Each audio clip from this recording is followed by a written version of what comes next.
Good afternoon, ladies and gentlemen. It is my intention to prepare a presentation as to how I see my tenure at the University Autónoma de Querétaro. Unfortunately, I wasn't able to make myself available later today as there was a slight misunderstanding with my employer. And instead of allocating 25 or 30 minutes for this particular interview, they booked a class that I really couldn't do anything about. So, with the consent of the director, Monica Sanafri, I have prepared a video to shed some light on my proposal and to effect a proper presentation. I've asked a former student of mine to submit the questions to which I will give what I consider to be appropriate responses. All right. So first and foremost, I have just one question for you, Mr. Karameros. Can you tell me a little bit about yourself? Right. I was born in Melbourne, Australia, like many other Greek Australians. My parents left Greece after the Second World War. The country was ravaged by a civil war that lasted about 5 years from 1944 to 1949. They migrated to Australia in the mid 50s, and I was born in Melbourne. Melbourne is a multicultural city with a very large Greek and Italian community. The ethnic population in Melbourne, in terms of Southern Europeans, would quite easily exceed 20% of the city's population. I was fortunate enough to receive a very um, traditional education at Catholic schools situated in the western suburbs of Melbourne. I was then able to enter the University of Melbourne, which is one of the most distinguished institutions in the world, ranking in the top 50 without any doubt, at which institution I was fortunate enough to study law and arts. Subsequent to graduating from law school and from the art school, I started working as a lawyer, and I also embarked on a master's degree with the University of New England. The University of New England uh, broke away from the University of Sydney or New South Wales. I don't remember precisely which of the two, but broke away in the 60s and created distance learning. So that was my very first experience with distance learning. While I was working as a young lawyer, I would prepare activities for my supervising lecturer in Armidale in northern New South Wales. So, upon graduating from the University of New England, I moved to Europe in the hope of identifying myself with my national heritage. I had taught modern Greek to young students in in Australia. I was an active member of the Greek community in the sphere of education. However, upon returning to Europe with my mum, I established a language institute. At the Language Institute, I was fortunate enough to teach students of all ages, from preschool right through to proficiency. My academic record was very, very good. The results were outstanding. I have extensive experience in TOEFL, TOEIC, First Certificate, CAE, and proficiency. Um, English is promoted in Greece uh, at a very early age because most students intend on studying in Western Europe. The university system is extremely competitive. To enter law school or medicine, you need an average of 19 out of 20 in all subjects. So that invites a high level of competitiveness.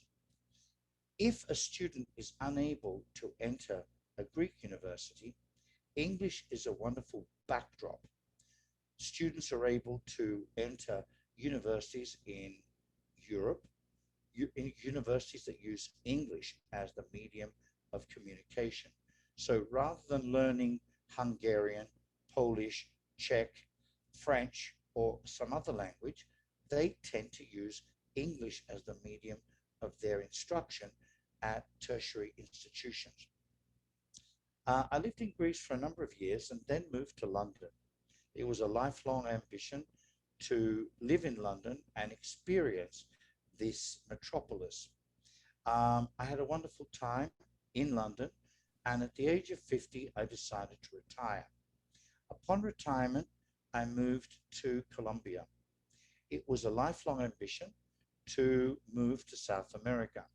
Argentina or Colombia were my preferred choices.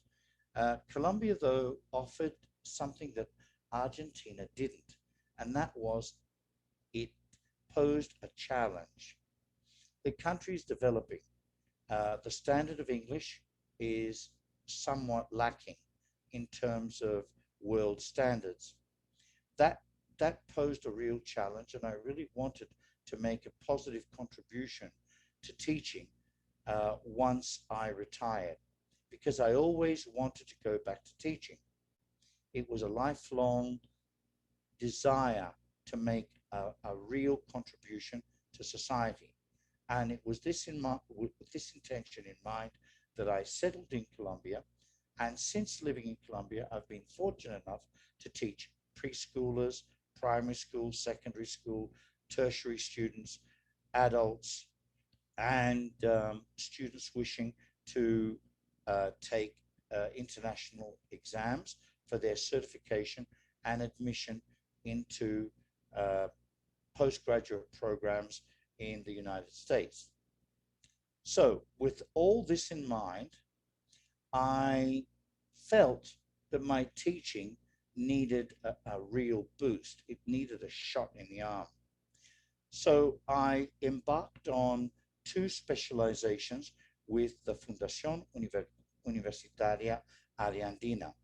I did a specialization in Pedagogía en Docencia, and I also completed a Informática Educativa specialization. Those two specializations whetted my appetite to the point where I couldn't resist looking at alternatives to further enhance my teaching knowledge and credentials. So I then started searching online. I Doing the specialization with Ariandina made me more conscious of the possibilities available on the internet, on the World Wide Web.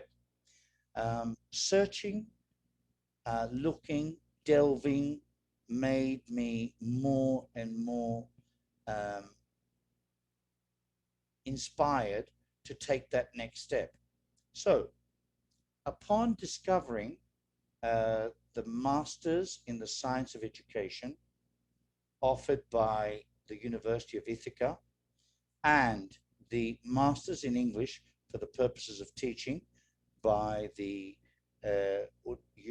University Unimontrere, I was able to do master's degrees while studying, while working.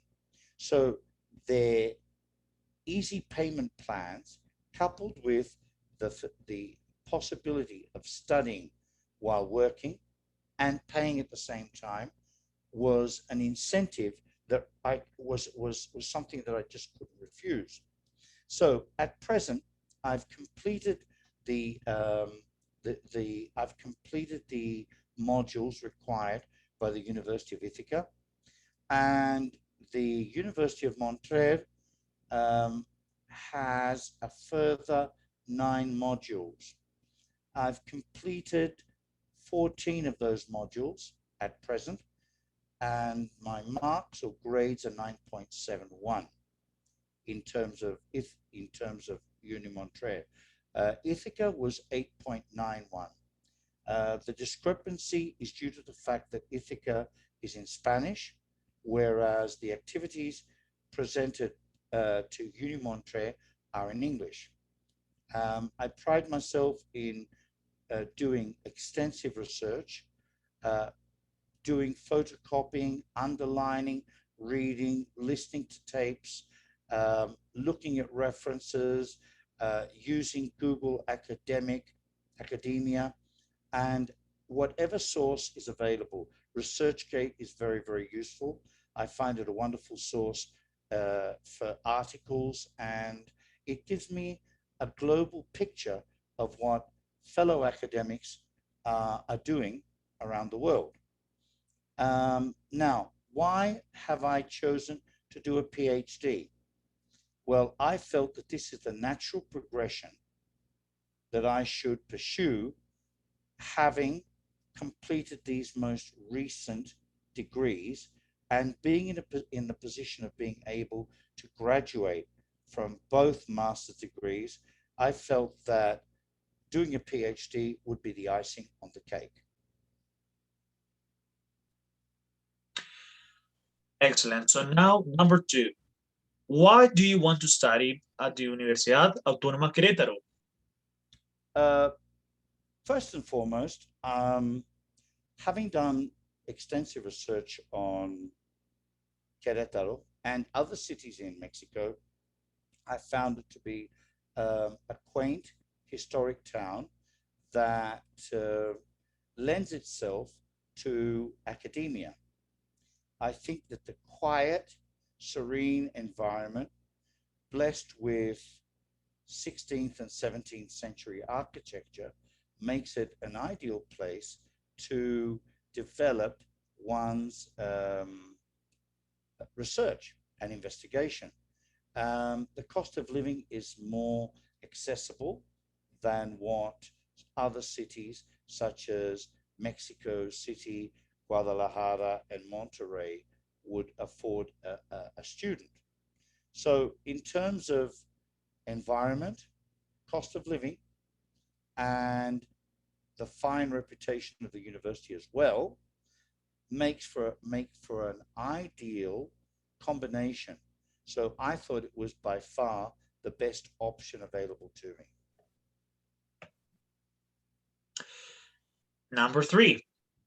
What is the topic of your proposed dissertation? The topic that I've proposed is bilingualism in Mexico and Colombia, a comparative study. Is the future in EMI, CBI, or CL or CLIL? The purpose of this thesis is to investigate the current state of play.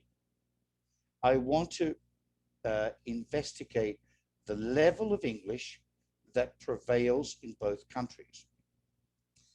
Both countries represent the largest Spanish speaking countries in terms of population and area in the world. In terms of their development in foreign language learning, there seems to be somewhat of a problem. There is no doubt that the standard of English in both countries could definitely improve. And I believe it's high time that extensive research was carried out on the standard of English that prevails, the methodologies that exist, and what methodologies could be adopted so that both countries fall in line with other advanced technological societies.